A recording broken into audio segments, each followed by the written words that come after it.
Good morning, everyone. Ensembles serve as a creative nexus within the tertiary music unit. In these groups, musicians of all instrument areas or voice classifications meet, representing diverse majors, years of study, levels of solo and ensemble experience, and various applied studios.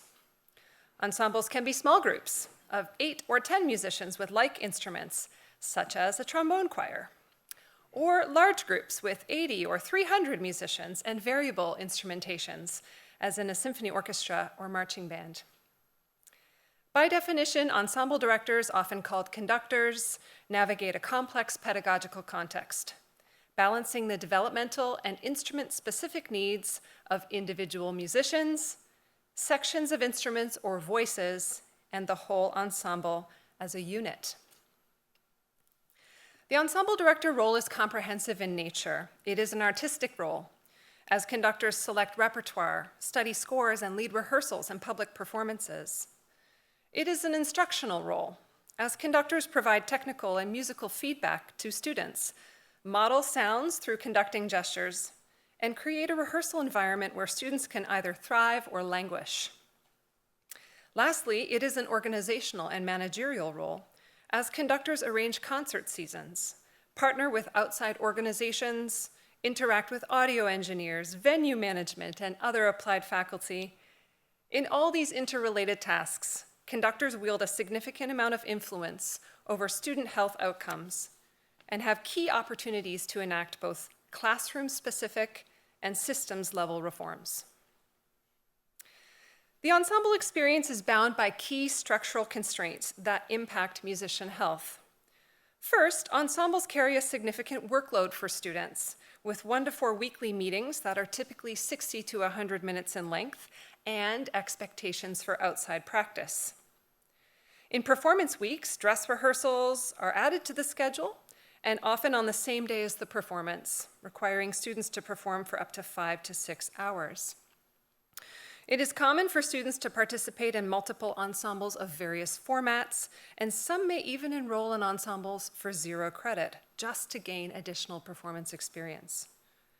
As students are likely to spend more time in ensembles than in the applied studio or even in the practice room, technical and musical habits are consequently formed and reinforced in ensemble settings. Second, in ensembles, the repertoire chosen by the director serves as a curriculum, dictating the technical parameters of the task, and by extension, the health risks. Students may be required to use new techniques in ensemble repertoire that are outside their experience and potentially conflicting with the techniques they are learning in the studio setting. Ensemble repertoire can introduce significant tessitura and blending requirements that are rarely found in the solo literature. Ensemble directors are well advised to select repertoire that meets the developmental needs of the students and to pace rehearsals and concert programs with stamina as a primary criterion. Most importantly, ensemble directors must keep channels of communication open with studio faculty and consult directly on issues regarding scheduling, casting, seating assignments and rotations, and solo opportunities. Now, let's turn to the student perspective and enumerate some of the specific biological risk factors associated with ensemble participation, beginning with the musculoskeletal demands. Rehearsals often involve repetitive practice while singing or playing in a static posture, and many ensembles will rehearse for up to 90 minutes without a break. In marching bands, student musicians must coordinate movement choreography or dance while playing an instrument, potentially compromising their playing postures and embouchure. Ensemble instruction does not generally include a physical warm-up, with the reigning cultural mindset of arrive prepared to play. Rehearsal strategies are also not calculated to build the skills or stamina of the student musicians over time, or to adopt any principles of periodization or athletic training to prepare students for the rigors of the performance task. Not surprisingly, playing-related musculoskeletal injuries among student musicians are common, with studies reporting prevalence rates between 39% and 87%. In vocal, choral, and opera-based ensembles, vocal health and hygiene are a primary concern. The larynx is not fully developed in adolescent age singers, and the physiological limitations of the instrument must be weighed against the stamina and tessitura demands inherent in the repertoire. Classification of voices is also fraught at this stage, and ensemble directors are advised to allow for flexible voice part assignments and to assess singers often. Simple changes, such as the use of circumambient spacing or a 360-degree space around the singer, can allow singers to better hear the aggregate sound and to regulate their muscular effort. Unfortunately, these vocally friendly pedagogical approaches are not standard in ensemble practice. Hearing health is another essential consideration for the ensemble director. Sound levels can be dangerously high in the ensemble rehearsal, and especially if room acoustics are disadvantageous. Ceiling height, flooring, size of room, and background noise all affect these sound levels, which can routinely exceed 110 decibels in the orchestral or band setting and 90 decibels in the choral setting. Ear protection is normally advised, but it is not yet a common practice within ensemble culture. In the choral setting, wearing ear protection has been demonstrated to lower signal energy in the resulting choral sound, an undesirable artistic outcome. Interestingly, a 2016 study found a strong relationship between noise dosage in the band setting and instructional behaviors, indicating that the ensemble director's choice of literature and expectations for playing loudly were key contributors. A 2012 study found that although 80% of collegiate wind band conductors acknowledge that sound levels are harmful, 93% had never used a dosimeter to record sound levels. 70% had never used their own hearing protection in a rehearsal, and 40% had never had a hearing test. The psychological and social dynamics of ensembles are equally important contributors to health outcomes. Ensembles can be intensely competitive for students, with auditions serving as barriers to entry, and ensemble placement reflecting your status within the music unit. More elite ensembles are perceived to play more legitimate repertoire and to have higher profile performance opportunities. A further stratification takes place within the ensemble as students are placed hierarchically in positions of prominence within the group, as in first desk, second desk, and so forth in the violin section. Ensemble culture is often intense, focused on the behaviors and rituals that ensure a flawless realization of the musical score. If the ensemble is high achieving, then the group can in turn fulfill expectations and attain greater status in the university, community, and even within the wider field. These dynamics can be deleterious to student mental health, causing or exacerbating musician performance anxiety, perfectionism, burnout, or even trauma. Ensemble directors and conductors can face their own health risks associated with ensemble leadership. These relate to hearing exposure in rehearsals and concerts, the need for vocal projection and stamina, the unique physical demands of conducting, and the psychological stressors associated with the leadership nature of the role, lack of institutional support, and pressures associated with recruitment or career advancement.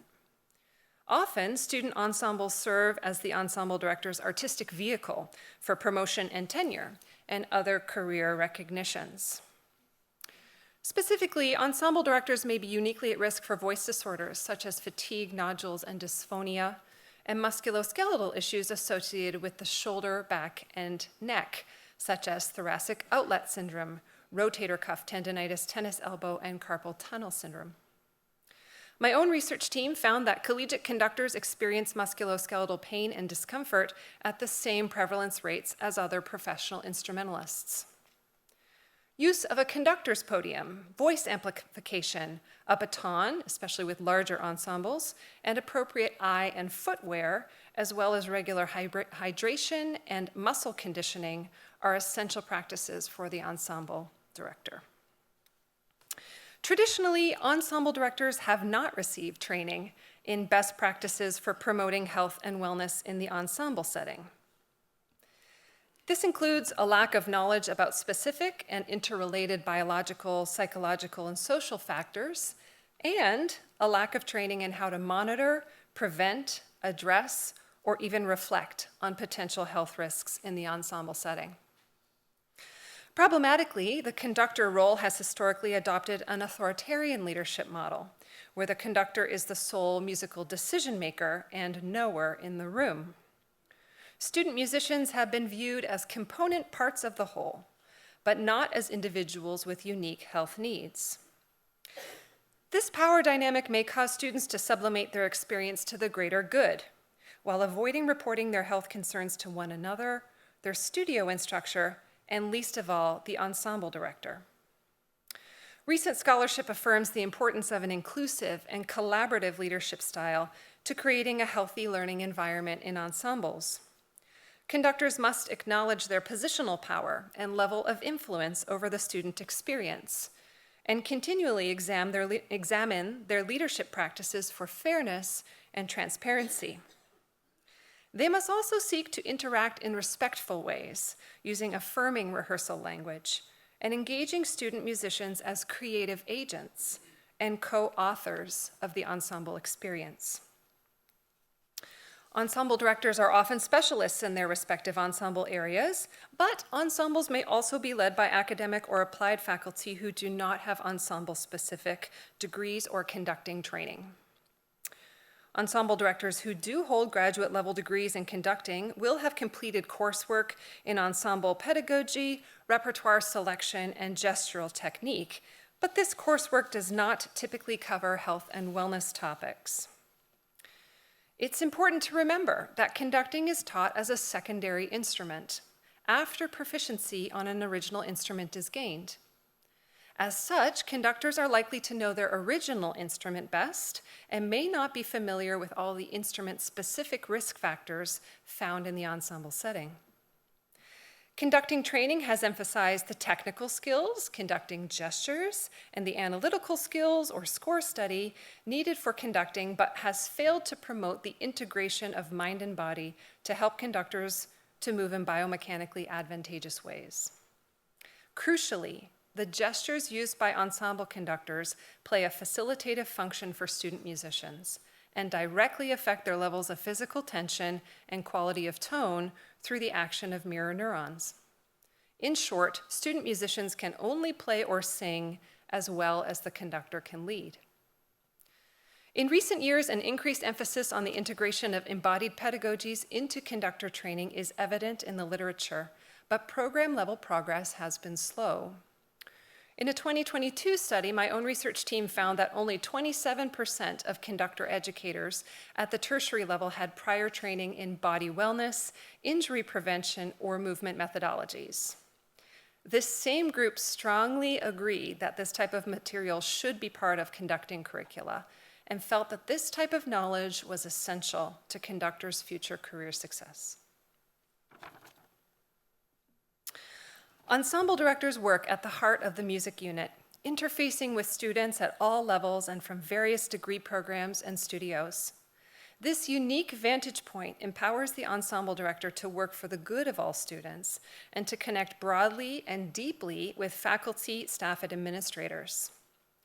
Ensemble-based health risks can be mitigated through thoughtful approaches to rehearsal pedagogy and repertoire selection, careful planning and scheduling, attendance to ergonomic and environmental concerns, and clear communication with other ensemble and applied faculty. Ensemble directors also need the sustained support of administrators to ensure that rehearsals and performances can occur in safe and healthy environments. Last, conductor educators must adapt curricula to reflect the health realities of the profession and the profound impact that ensemble directors can have on the health and wellness of individuals and whole communities of musicians.